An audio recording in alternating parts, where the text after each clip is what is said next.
Welcome to the Superior Paving ERP system, which I created. I would like to make an instruction video for you and show you how to go through the system and how everything works. So first, I want to show you all the sheets I made for you, starting with invoices. So on the invoice sheet, we have an invoice list, and it lists invoice number, customer to which the invoice belongs to, the date of the invoice, and the invoice total. On the next sheet, we go and we see a list. So we have accounts and their account name, and it shows whether or not the account is an income or expense. Then we have categories, which is family, groceries and food, office, outside jobs, and personal, which gives you a breakdown what that expense or income goes into for the category. And then we have a list of suppliers. And obviously you'll be able to add to these lists. These are just a start off basis for you. Next we have invoice items. So on this sheet, it breaks down each invoice. So say you have more than one item on an invoice, this will allow you to see a breakdown of it. So you have 1, 2, 3 on one sheet, and it'll show all the items. I'll give you a better example of what this really does later on. Next sheet, we have purchases. Same as invoices, basically. Purchase number, supplier, the date, and the total amount for that purchase. Then purchase items, the same thing as invoice items. It just breaks down the purchase order into more specifics and shows you what's actually on it. Next sheet, we have customer lists. You will be able to add to this list and enter your customer names, phone numbers, emails, address, etc. Next, we have your inventory items. So I've added your seal coat, your asphalt, and your concrete for you, just based on numbers you gave me and how much you sell them for versus how much you get them for. And lastly is the transaction sheet, which shows your income and expenses, and you can write your memo for it. Okay, now let's get to the actual system itself. So for the system, I created a interactable home layout. So first we have income and expenses. What you're able to do is click on each one of these and go directly to the section. So let's click on income and expenses. So income and expenses section shows date, amount, account, type in the memo, which I showed you was on the transaction, date, amount, account, category, and memo. So for this, what we do is we would enter a date. Let's do an example. Say 1/1/20, maybe $50. Then you can click on this and it lists the possible categories, which were in the list section right here. Oh, sorry, the possible account names, which were in the list section. So it grabs those and brings them over here. Let's put it into meals. And then this is a category. It would be type, let's say personal, and then memo, we could put lunch break.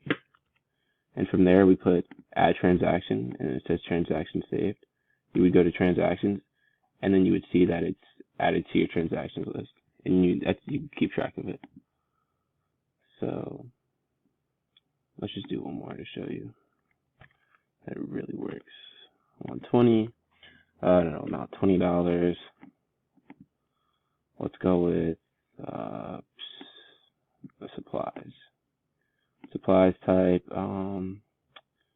say you need office supplies, and let's say reams of paper.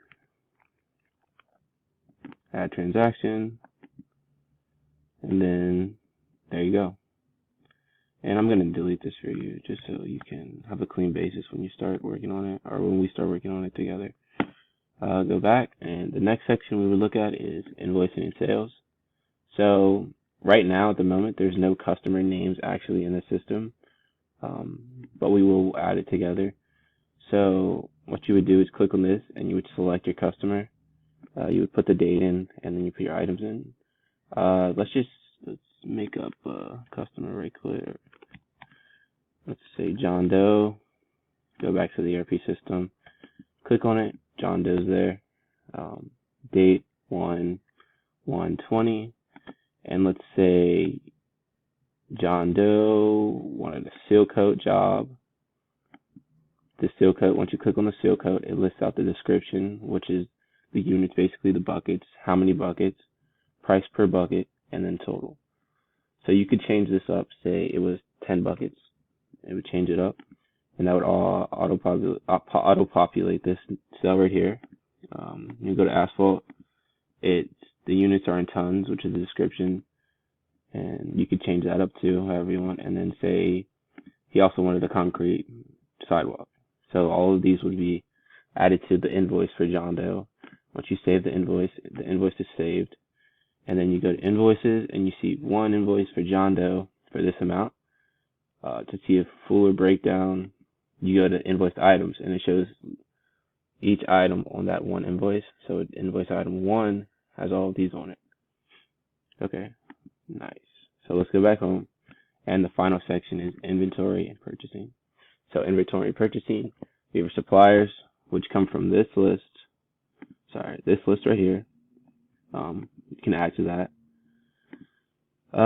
Let's say you went to Home Depot on the first again, and let's say you got some seal coat. All right, let's say you went to Frederick plant, asphalt plant, and so this is, sorry, it's like that. Okay, so it's basically empty right here because you can go in, and when you add your inventory items, different inventory items, and your descriptions, quantities, I would say 1 for each one, because you can just fix that in the ERP system itself. This is what you'll be able to do, and then you go to the ERP system, and yeah, you'll be able to scroll down, but you just scroll up and say you got asphalt for there, and maybe concrete too. So itself, this is the price, and quantity, say change that up to 4 times, and then maybe that. So let's save that, and there you go, and then it'd go to purchases, project plant, 670, and then this is a breakdown of the purchase order itself. And let's see, that's basically it. So, and so for the cost, how you get the cost, it's the inventory. So for the invoice items, it uses the sales price per unit, and then for purchases, it uses the item cost unit. And then that's basically it. Thank you for watching my video, and hopefully it was helpful.